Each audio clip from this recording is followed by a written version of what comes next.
mensagem para Moisés dizer, bastante confortadora, bastante enriquecedora, bastante motivadora para o povo. Mas como foi a reação do povo diante de tantas promessas de Deus? E o que essa reação do povo tem a nos ensinar? Será que nós também às vezes temos essas mesmas reações, essas mesmas respostas às promessas de Deus? Vamos ver. Em Êxodo 6,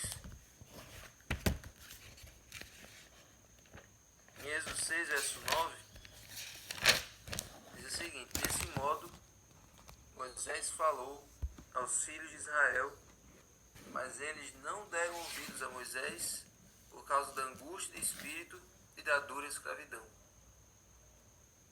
Então veja que o que realmente pegou aí nessa questão é porque quando Moisés chegou no deserto e afirmou que tinha vindo, sendo chamado por Deus, aquilo acendeu uma pontinha de esperança. Eles se agarraram àquele faíscazinho de esperança. Mas Moisés chegou com a esperança, chegou-lhe com a mensagem de conforto, mas quando foi ao faraó, parece que as coisas pioraram. Parece que as coisas agora ficam mais difíceis do que antes. Então todo esse resquíciozinho de esperança que eles tinham em Deus e naquela mensagem de Moisés, agora foi pro ralo, agora não existia mais. E eu penso que eles, nesses 430 anos, a fé deles em Deus estava muito pouca. A fé deles em Deus estava quase zero. Isso explica por que tantas vezes durante o êxodo, durante eles já estando livres, por que tantas vezes eles queriam adorar os ídolos, por que tantas vezes eles facilmente duvidavam de Deus e murmuravam contra Moisés, porque desde o primeiro momento a fé deles já era pouca. Desde as primeiras situações que eles já não confiavam em Deus o suficiente. Então por isso que quando eles já estavam libertos, várias vezes eles duvidavam que Deus fosse dar o pão, duvidavam que Deus fosse dar água, duvidavam que Deus iria livrá-los contra os inimigos, porque já não confiavam desde aquele momento, porque eles passaram 400 anos escravos. E na primeira oportunidade, aí o faraó vem e põe por terra todas as esperanças que eles tinham. Então, essa situação que eles viveram aqui não é uma situação única na Bíblia. Se você considerar o mesmo povo de Israel, lá no final da história,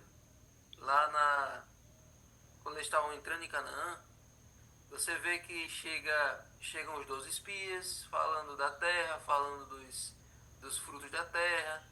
Eles chegam com um cacho de uva do tamanho de uma pessoa, carregando um pedaço de pau nas costas.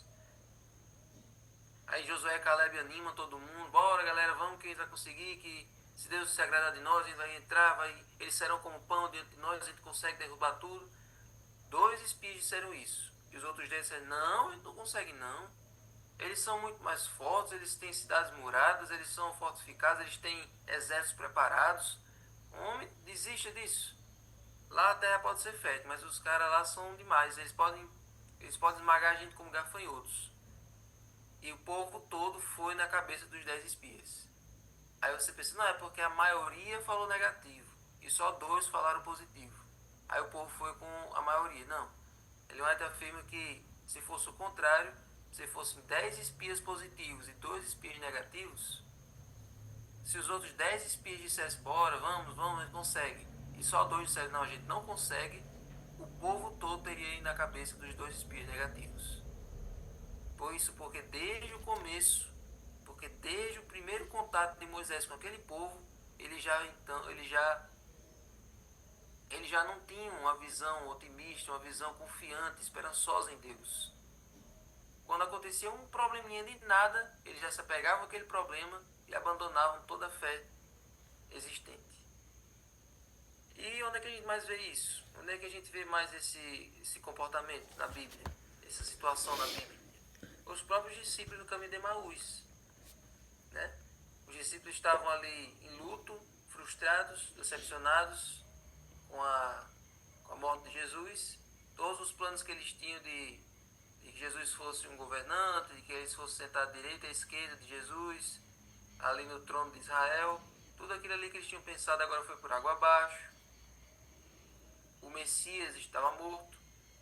E quando o próprio Jesus aparece e começa a conversar com eles nem percebem que é ele, nem reconhecem nem a voz. Só vão perceber quando Jesus vai partir o pão e desaparece. Só ali que eles percebem.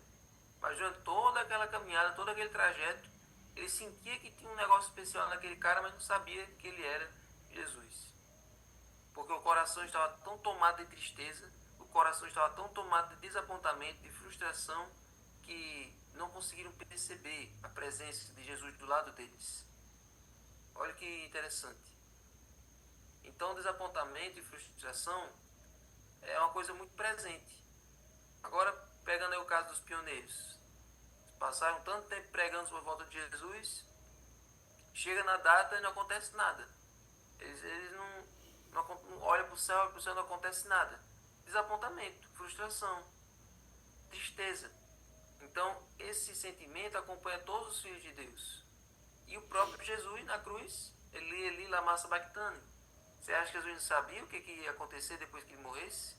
Será que Jesus não sabia que tudo aquilo ali era plano de Deus, tudo aquilo ali era o plano da salvação, que ele tinha se disposto a fazer? Ele não sabia que tudo aquilo era necessário, que depois que ele fechasse os olhos, Satanás estava derrotado e que ele ia ressuscitar 3 dias depois? Sabia.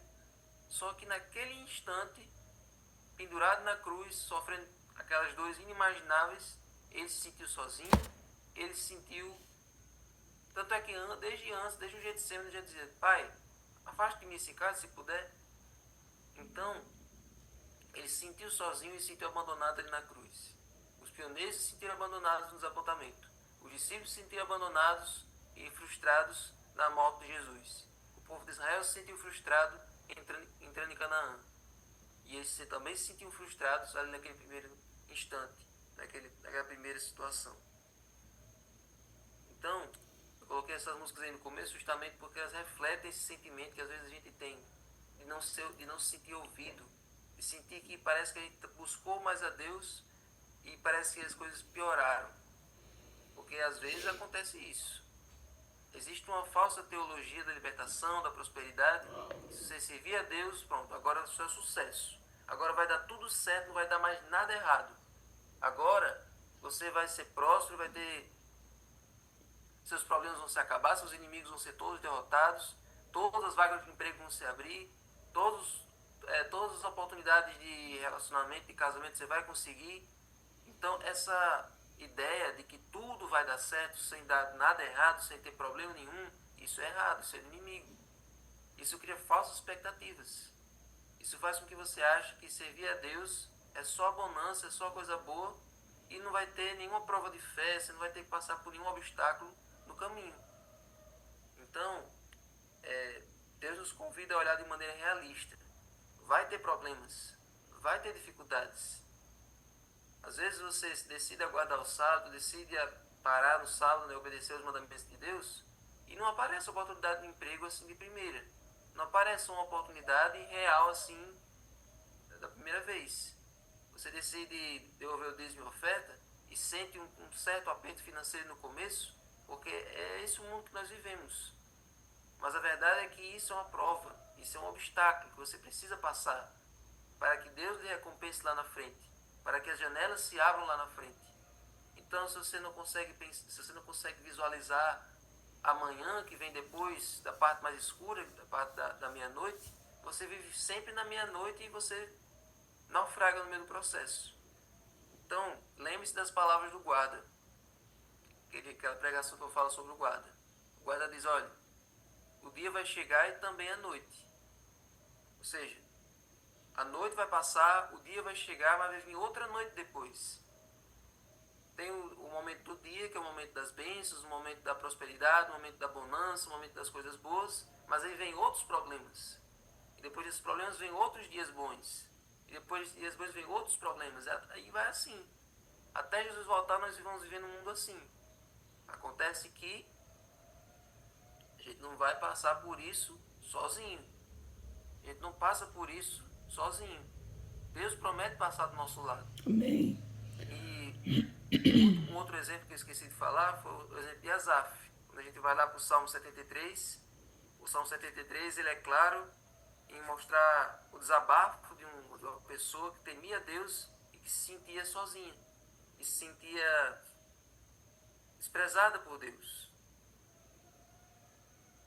Porque Asaf, ele temia Deus, Asaf ele cantava, Asaf era compositor, Asaf trabalhava no templo, só que ele sentia que todo mundo em volta dele, que não temia Deus, que era desobediente, que fazia o que era errado, prosperava na vida, se dava bem, enquanto ele ficava para trás. Ele disse isso. Salmo 73, verso 13. Com certeza foi inútil conservar puro meu coração e lavar as minhas mãos de inocência. Que adiantou eu ser obediente? Que adiantou eu ser fiel a Deus? Que adiantou eu ser temente a Deus, eu ser leal, Não adiantou nada. Eu não sou feliz. Eu não me sinto bem. Eu não me sinto abençoado. Eu não me sinto... Eu não me sinto... Eu não me sinto satisfeito, realizado na minha obediência a Deus, na minha vida obedecendo a Deus. Parece que eu fui servir a Deus e as coisas pioraram. Eu estava vendo um testemunho de Alejandro Bulhon, contando como foi o início da sua carreira, e ele dizendo que quando ele era criança, ele cresceu num lar adventista, só que ele cresceu num lar muito restrito, num lar muito que ensinava a religião de uma maneira muito autoritária. Na salinha, onde ele aprendia sobre Deus, termino já, só 3 minutos, onde ensinavam a ele as coisas sobre a Bíblia, sobre Deus, ensinavam ele a decorar os versos, era na base da obrigação. Tinha um tutor lá, um diácono, que ficava com um pedaço de pau, um caniço, com um prego na ponta, que quando a criança começava a conversar com a outra, começava a prestar atenção em outra coisa, ele ia lá e fustigava aquela criança com a ponta do prego, que era para prestar atenção. Então, na base do medo, na base da obrigação, ele foi aprendendo sobre Deus, aprendendo os versos da Bíblia, aprendendo os 10 mandamentos. E ele cresceu assim, entendendo que a obediência era o melhor a se fazer, porque senão Deus castigava ele. E ele ficou, quando ele chegou na parte ali da adolescência, entrando na juventude, ele foi fazer faculdade de teologia, se tornou pastor. Mas aí quando chegou o momento de ser ordenado, ele começou a pensar na vida. Ele pregava no sábado de manhã, via as pessoas indo para casa com suas famílias, tudo feliz da vida, e ele ia para o quarto dele e ficava pensando que ele não era feliz. Ficava questionando a Deus, por que eu faço tudo? Por que eu obedeço? Por que eu não erro em nada? Cumpro tudo que tem que ser cumprido, tudo que tem que se fazer, mas eu não sou feliz na minha vida cristã. Como é que eu posso falar que é prazer servir a Cristo, sendo que eu não sinto que é prazer? Eu não sinto felicidade, eu me sinto frustrado, eu me sinto decepcionado. E aí ele chegou a ponto de pedir para o pastor da associação para ele não ser mais pastor. Ele pediu quis entregar a credencial. Aí o pastor disse, olha, eu vou mandar você para uma missão na Amazônia, e lá você vai se encontrar com Deus. E lá você vai descobrir o prazer de servir a Jesus. E lá no meio da selva, ele encontrou Deus. Ele ficou perdido no meio da mata, e lá ele foi protegido por Deus das onças, dos perigos no meio da selva. E lá ele percebeu que ele estava reclamando de barriga cheia. Ele estava reclamando num ambiente confortável. No meio da selva ali era que é difícil. Mas ali foi onde ele escutou a presença de Deus, e Deus apareceu e protegeu ele lá. Depois você confere o testemunho dele. Mas só mostrando, amigos, que é na parte mais escura, é no momento mais negro da nossa vida, no momento mais que a gente se sente sozinho, que Deus está ali presente. E é no momento em que você acha que está na desgraça, que é ali que Deus é glorificado. Deus é glorificado nos momentos mais aterradores da nossa vida. E fique então com essa promessa de Deus. Êxodo 6, verso 7.